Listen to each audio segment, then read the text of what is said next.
Hey folks, how's it going? Jeez Louise, poor Ruby. Felt like I needed to take a shower after watching that. This was certainly a unique episode. One of the most overtly political episodes that we've seen in a while. It was also a Dr. and Belinda light episode, instead focusing on the Doctor's companion from last season, Ruby Sunday. It focuses on a human villain as the primary antagonist, as opposed to an alien force as well. This is not unheard of in Doctor Who, but it is fairly rare, making this episode stand out in the season even more. I'm all for Doctor Who getting political, as I think the series has always had an inherently political, anti-fascist, progressive bent, in harmony with the Doctor's open-minded acceptance of all types of folks from all corners of the galaxy. It shouldn't be a political statement to simply advocate for kindness, acceptance of those different from you, and civil rights in general. But of course, we know what world we're living in. Some of my all-time favorite moments in the series are overtly political, like the 12th Doctor's furious speech about the absurdly pointless tragedy of war. Because it's always the same. When you fire that first shot, no matter how right you feel, you have no idea who's going to die. How many lives shattered? How much blood will spill until everybody does what they were always going to have to do from the very beginning? Sit down and talk! Or the third Doctor's heartbroken look of disappointment when he fails to find a peaceful solution to the Silurian threat, resulting in the Brigadier bombing them. The Brigadier? The government were frightened. They just couldn't take the risk. But that's murder. These are powerful moments that resonate with the viewer and imbue these sci-fi parables with a deeper level of meaning and real-world relevance. However, like the examples I just mentioned, I generally prefer it when the show takes an alien race or a far distant future society and weaves a social issue organically into the fabric of that world, in order to address it through the lens of science fiction. In the heightened realm of science fiction, you can get away with having more simple or exaggerated archetypes populate your story to get your point across. It's an alien world, so the way they behave could be chalked up to a cultural difference that just happens to helpfully underline the issue the writer wishes to address with a big bold Sharpie. It's a different kettle of fish altogether when the villain is just a real-world analog for a certain type of person that the writer has an axe to grind with. It's a much more delicate tightrope the writer has to walk in order to balance the realism of the characters and situations with a truncated runtime and generally broad strokes in which Doctor Who normally paints the world. Get it right and you'll have a tight, nuanced piece of hard-hitting fiction that elevates the intellectual cachet and prestige of the series. Get it wrong and you end up with an embarrassing, subtlety-free screed of a writer talking through his characters to lecture the audience. So which camp do I think this episode falls into? Let's dig into it. As per usual, let's start with the cast. Millie Gibson returns as Ruby Sunday, taking on the starring role like she did in last season's 73 Yards. I like Ruby, but I'd be remiss not to mention that I find it a bit odd that we're getting yet another Doctor Light episode this season, since we already got 2 last season to account for Shudigatwa's scheduling conflicts. And these series are so short, it seems like you'd want the Doctor in this season as much as possible to balance that out a bit. Regardless, I think Millie Gibson handles the leading role well in this story, although I don't think she's allowed to reach the heights of emotional pathos that she was in 73 Yards. There's a few moments in the story where I feel like she gets lost a bit in the shuffle of the escalating turmoil within unit and newsfeed montages, only really taking center stage again towards the end of the story. Our other primary protagonist is Kate Stewart, played by the one and only Gemma Redgrave. What can I say? The woman is a pro at playing her character now, having done so for over a decade at this point. She knows the character inside and out, from her steely resolve to her kinder, more maternal side, to her slightly unhinged, extremist reactions to certain threats. Her self-righteous fury as she berates Conrad before unleashing the beast on him is a highlight. And then there's Conrad himself, played by Jonah Hauer-King. The actor does an excellent job of playing both the personas that the character takes on. He melted my heart when he was acting all nerdy and love-struck around Ruby, and his sob story about his dead mother really endeared him to me. He was so nice that I kept fearing he was a guaranteed goner by the end of the story. And then his turn to the toxic douchebag version was an effective gut punch that made me instantly hate his guts. He does a good job of playing the evil version of him, with a mixture of brash, carnival barker bravado and smirking disdain, all the while showing hints of fear and uncertainty in his eyes whenever he's called out, before he regains composure and slips back into his hyper-confident facade. Now let's talk effects. The Shriek is a cool design, if not particularly unique. It reminds me a lot of the Zool dogs from Ghostbusters. For the majority of time, the creatures are practical, A person slinking around in a costume. In fact, I think the same exact costumes are used for the real Shriek and the fake Shrieks. And then a CGI version is rolled out at the end to represent the real Shriek whenever we get a good look at it. The costume is still utilized for several shots of the real Shriek, however, and I was impressed with how well the two versions blended together cohesively from shot to shot. I like the sequence where Ruby tells Conrad about the Shriek in the diner. It has a very fairy tale-esque quality to it, and is a good visual representation of how Ruby is drawing Conrad in and filling him with fear. This is an early clue that even after he's revealed to be the villain screaming hoax, we know that it's disingenuous because he clearly knows that aliens are real and a real threat. Alright, time to dig into the meat of the story. I found it interesting that it starts off with Big Ben chiming the bells of midnight on New Year's Eve, harkening back to the villain of the previous story. These sorts of minor details help to reinforce the feeling of a continuous, unbroken journey for the Doctor and Belinda as they try to get her home. It's more subtle than the way that the TARDIS crew has been rocking the outfits from the previous episode and the cold open for the past couple of stories, but it does a good job filling in for that sort of connective tissue. Part of what I had an issue with last season was the somewhat random feeling arrangement of episodes, with Ruby claiming that they'd been traveling together for 6 months in episode 2, followed by the Doctor claiming that Ruby had never seen an alien sky in episode 3. This season feels a lot more coherent and purposeful. This episode is actually chock full of minor callbacks. This intro reminded me of the Doctor celebrating New Year's in the Christmas special, and you can't help but think of Rose when they spotlight the London Eye like that. I absolutely love the Doctor and Belinda's wardrobe this episode, minus the beanie, and I wish we got a full story with them rocking this look. Belinda in particular is clearly inspired by the Fourth Doctor's iconic rainbow scarf and long jacket. And then Conrad shows up. Right off the bat, I clocked something odd about this kid. The way he didn't seem all wide-eyed and excited was a big clue that something was off. His cold, unblinking expression indicated a definite curiosity, but in a more calculating manner than you'd expect from a child. The Doctor puts on his best friendly neighborhood time traveler shtick, but the kid does not warm to him one iota. This comes back in a major way at the end of the story. His mother smacks him and tells him to stop fibbing, a clue that this kid maybe has a penchant for fibs, as well as a sadly abusive home life.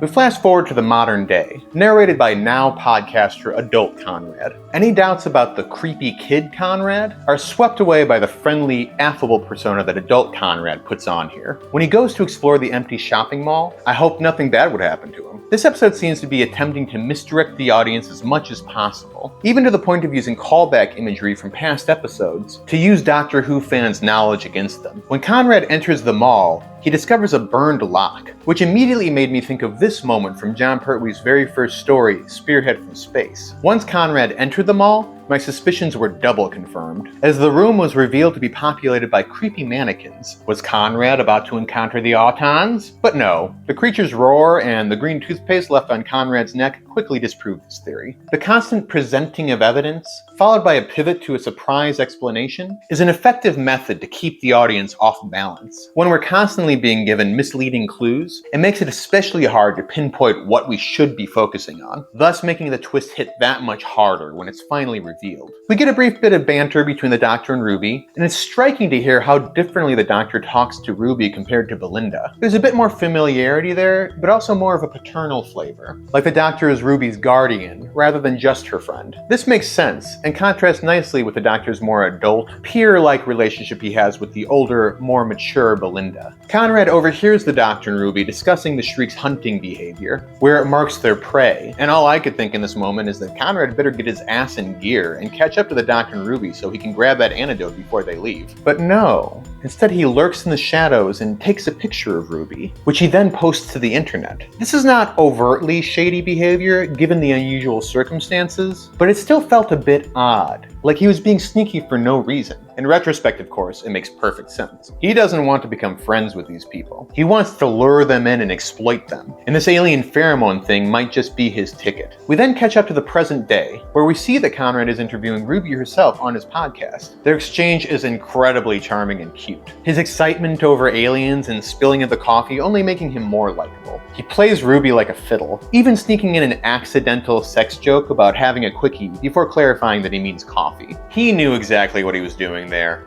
fuck this guy. I appreciate that they established that aliens are a common knowledge amongst the populace, re-establishing a status quo that was set in the Davies era and then quietly ignored for several years after. This helps explain why UNIT has an Avengers-style tower right in the middle of London, and nobody bats an eye or questions why it's there. The following scene in the coffee shop is very well done, as I mentioned earlier. It establishes the rules and behavior of the Shriek effectively, priming us to be on the lookout for the telltale flickering lights. The buildup is subtle, with this taxi driver noticing that his car lights are flickering as Conrad and Ruby pass by. We get a little bit more of Ruby's home life, which is always nice. These sorts of domestic scenes were severely lacking last season, so it's nice to get to know her mother's and hilarious grandma a bit better. And then it's off to the village. The slow buildup of dread as Ruby starts to notice the lights flickering more and more sets an appropriately eerie tone. At this point in the story, I was certain that Conrad was going to die by the end of it. It just felt like things were going way too perfectly for Ruby,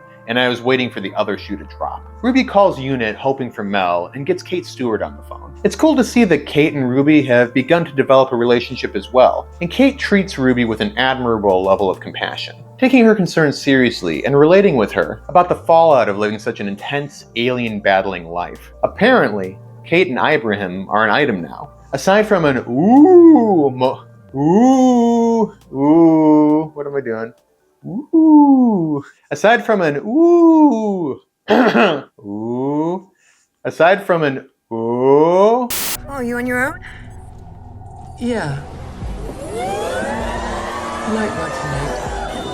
Aside from an ooh moment out of me, I can't see this relationship amounting to much in the series. Maybe they're table setting for a potential spin-off. Back at the pub, things take a turn for the creepy when the dual Shrieks make their appearance, and Conrad gives his first fake confession, claiming that he didn't take the antidote because he wanted to be brave like the doctor. As soon as he revealed this, he was canceled in my eyes. This guy was a selfish moron who didn't care about putting others in danger, and the relationship was obviously not going to work out. It was a disappointing but not entirely unexpected twist, and I figured the rest of the episode would revolve around this dunderhead trying to redeem himself before nobly self-sacrificing at the end. Little did I know that the real twist was yet to come. When Ruby decided to go outside on her own, carrying nothing but a fire poker with her for protection, I thought that was a pretty stupid move on her part. Like, distractingly stupid. She wanders out into the open for a bit, loudly talking to herself, overtly spots one of the monsters down the alley looking at her, and then promptly forgets that it even exists. The sequence was slightly creepy, but oddly edited, cutting between the monsters scurrying about and Ruby and eventually Conrad wandering around out in the open. Then they spot the monster and start to run, only to smash cut to UNIT helicopters abruptly arriving on the scene with zero buildup, and then cutting back to Ruby and Conrad, now confidently walking down the street with the rest of their crew. This is one of a few sections of this episode that feels a bit rushed, like they had to keep sanding out frames to fit all the action they wanted into it. And then we're hit with a big, real twist, as the creatures stand up on two legs and pull off their masks, to reveal a couple of particularly insufferable young men. The moment the camera dollies in on Conrad, revealing him to be the ringleader of this prank, my heart sank. I already disliked the guy after his antidote reveal, but now I really hated him. The writing works overtime to make the new, true Conrad as detestable as possible, twisting the reality of what his live viewers are seeing, while also spitting the cruelest possible jabs at Ruby, ridiculing her for being foolish enough to trust him, and dissing every discernible character trait we know about her, from her piano playing to her lip gloss. Ouch. When this moment occurred, it very much took me by surprise, so props to that. However, I can't deny that this was the moment where I started to worry about the direction the episode was heading. This was clearly about to become some sort of a political allegory, and I worried that they would stumble in the execution. Conrad and his crew come off as self-righteous, mockingly antagonistic ignoramuses. They're broad and cartoonish, but sadly not that particularly inaccurate to what we see nowadays in real life. Conrad himself is an arrogant, vitriol-spewing con man, clearly an avatar for the disingenuous hate-mongers and carpetbaggers of the internet. Although it's a bit of a dated reference at this point, I would liken him to Alex Jones, and his attacks on the parents of slain children by claiming that school shootings were a hoax, utilizing crisis actors concocted by the anti-gun government. Maybe you shot him. Or he was an actor. Or he never existed. The movement also has a whiff of anti-vaxxer to it, as a group of misinformed people rally against a government organization that was literally just trying to keep people safe. For a more present-day analogy, I would liken this movement to the efforts of Elon Musk's Doge department and his disingenuous attempts to weaken the federal government by mass firing employees in the name of austerity and cutting waste. Propagandizing and fake news are problems that have been with us for as long as politics have existed, exacerbated and supercharged by our modern world of instant communication and influencers with massive cult-like followings. Doctor Who itself has faced the vitriol of anti-woke trolls on the internet for years now, weathering review bombing and ugly attacks on the show simply for casting women and minority actors, or exploring social issues through an empathetic, progressive lens. You can feel the anger and rage against this particular group boiling through the writing in this story, for better and for worse, in my opinion.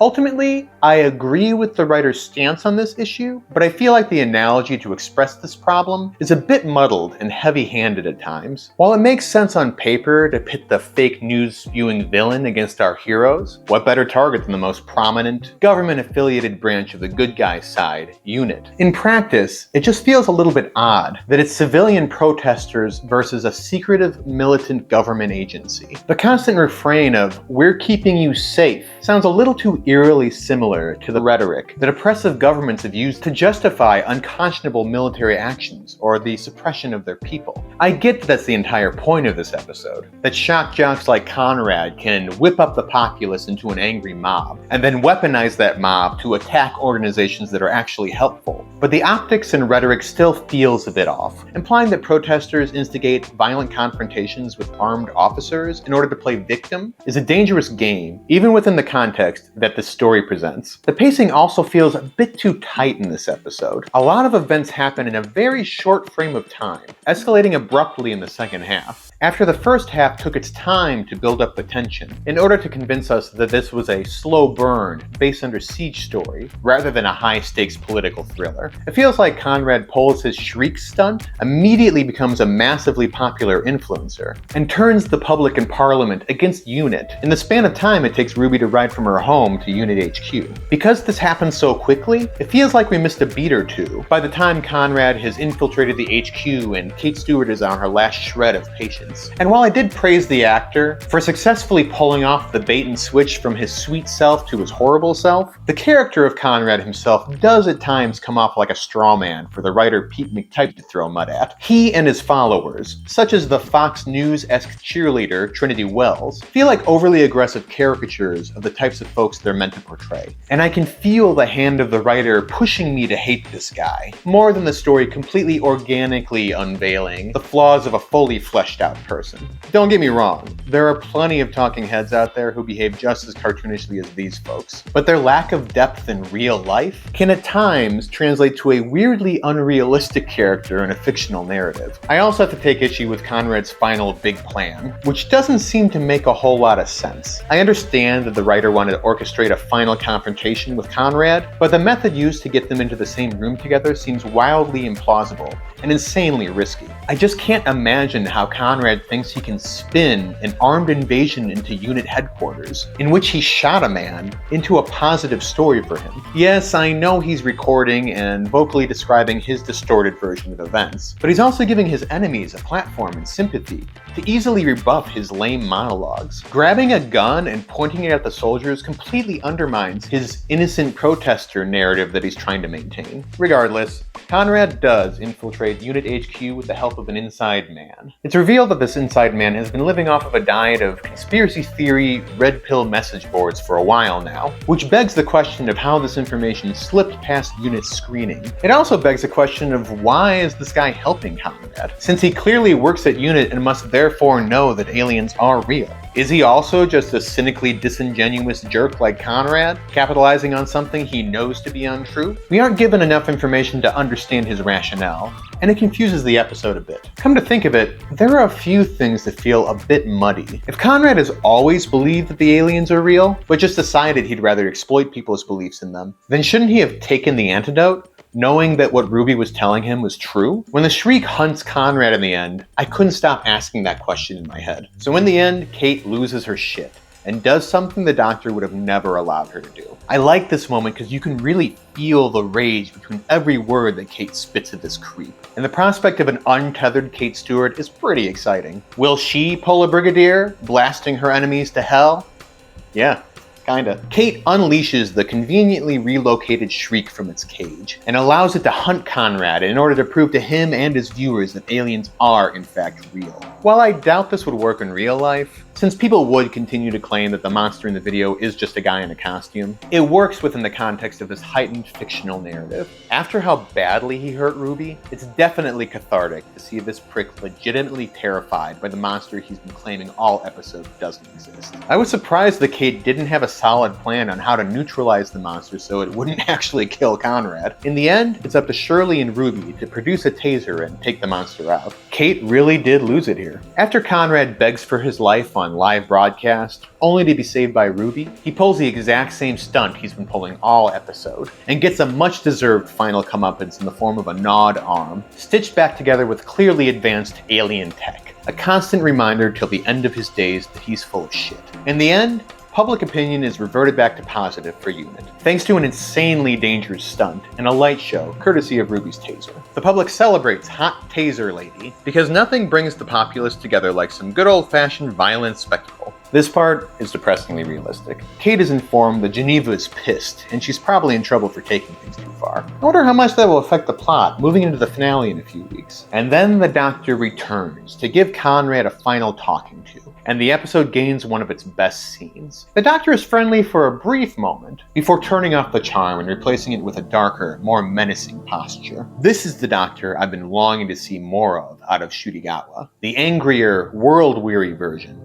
full of righteousness and cold-hearted vengeance. This guy deeply hurt one of his closest friends, and that simply will not stand. The speech the Doctor gives here is powerful and cathartic, speaking not just for himself, but for all of us who are sick to death of the non-stop carnival of gleefully damaging misinformation and the cruel abuses it justifies. One could argue that it sounds a bit too much like the writer speaking through the character, but I think it aligns perfectly with the Doctor's beliefs and is thus in character. And Ncuti sells the hell out of it. I wouldn't be surprised if Ncuti poured some of his real-world anger into this performance, as he's faced his own share of online troll attacks since he took on this role. This feels like the first truly great speech by this Doctor, and I think it will go down as a defining moment in his era. And then along comes this noise. All day long, this relentless noise. Cowards like you, weaponizing lies, taking people's insecurity and fear and making it currency. You are exhausting. He leaves Conrad with a haunting prophecy that he will die in prison, alone, unloved, and forgotten. Conrad puts on a brave, sneering face and rejects this reality, just as he has knowingly rejected reality this entire episode. However, he's known that his rejections were false, so is he aware of that in this situation as well? He puts on a brave face, but now we know what a scared little boy he is underneath. And then we're left with the final, at this point obligatory, Mrs. Flood scene. I noticed as she was walking down the hall that the music was playing a distorted version of London Bridge is Falling Down, before morphing into the sea shanty of Blow the Man Down. What could that mean?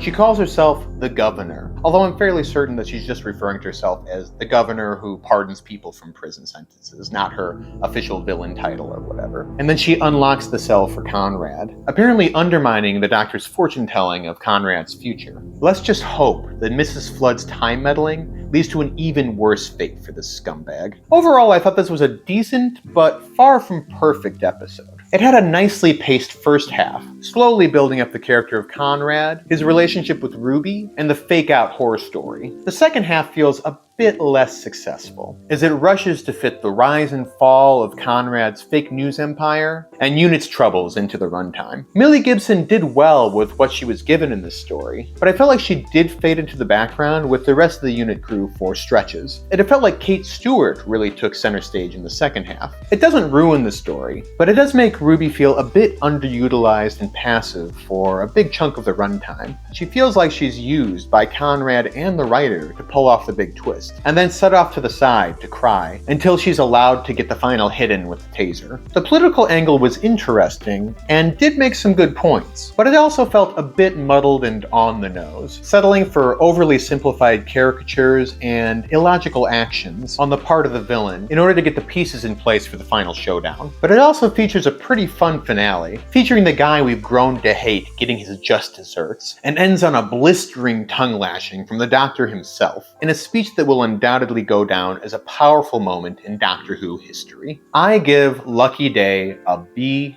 And that is it. That is my review. That is the end of me talking about this politically charged episode. I hope you don't hate me now that I've voiced my deeply controversial opinions about politics.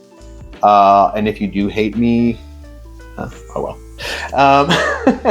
But that's it. That's all I got to say. If you like this video, please leave a like and please subscribe. You know, I've got 529 subscribers. It would be nice to kick that up into the quadruple digits at some point in the future, maybe during this season, who knows.